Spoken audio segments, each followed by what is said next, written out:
Hi there, my name's Hugh Gordon and I run a company called MANMEATFIRE, and what we do is gastro barbecue. Gastro barbecue is basically thinking smarter, not harder. And what I'm going to show you today is one of the traditional things that you have at barbecue, which is a burger. And in front of us we have half a kilogram of standard mince, which we're going to put into our ceramic bowl. Now you can get your mince from the butcher or from the supermarket, or you could actually buy rump steak, for example, and mince that yourself. And if you don't have a mincer, use two sharp knives and just chop it the way that you would do steak tartare. As I said, this is standard mince, so it's 20% fat as opposed to lean, which would be 10, or extra lean, which would be 5. For health conscious, 5 is fine, but remember that fat is flavour, and if you take out the fat, then you take out the flavour.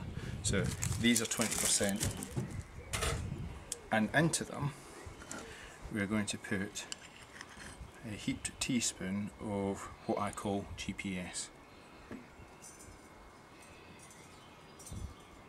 And GPS is basically equal amounts of sea salt, cracked black pepper and brown sugar. The darker the sugar, the better. And all that we're going to do is mix this through, making sure that we've got a nice coverage of the seasoning. Now you'll notice that I'm not putting any egg, because you don't need any egg. Egg is an allergen. It's also a binder, but an awful lot of people say about putting an egg into burgers. You don't need to.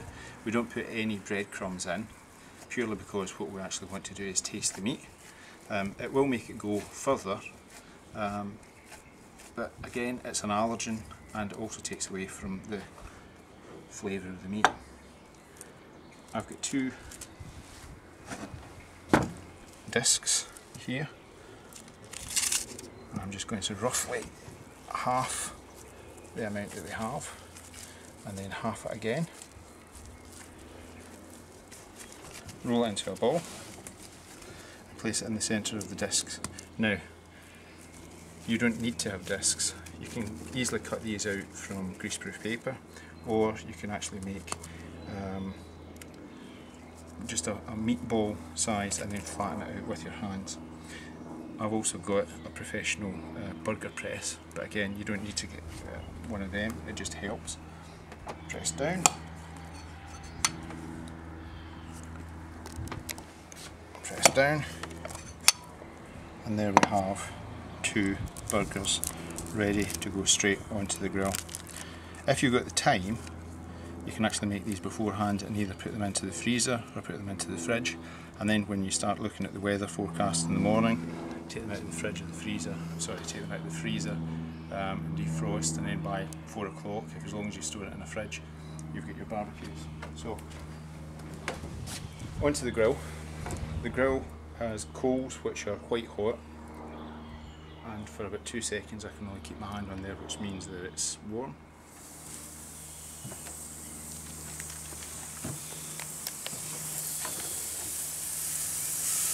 And on they go. Now whatever you do, don't touch them, leave them, let them cook. Burgers are on the grill and they're just cooking away quite nicely, and before we do that, or before we finish that I should say, what we're going to do is just prepare some salad. So basically, vine tomato, cut in half.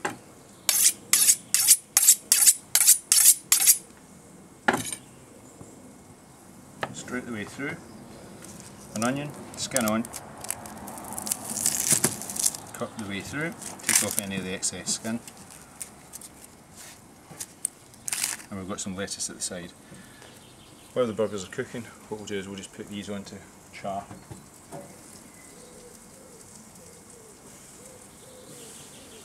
Put them onto the side. I've already toasted a couple of nice pieces of pan levain instead of one of those stodgy sesame seed buns that you see.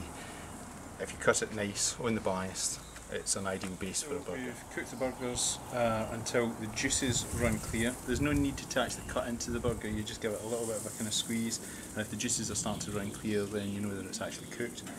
If you cut into it, then you lose all that tenderness and the succulence that's in there.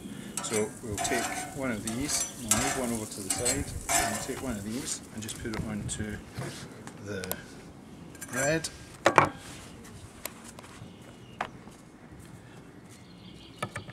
Lift it up slightly and put a couple of slices of lettuce. And I just grilled some tomato, which is nicely worn through and nice and soft and unctuous, and also some grilled onions. Just put that on top. And there you have a lovely homemade, fairly low in salt steak burger.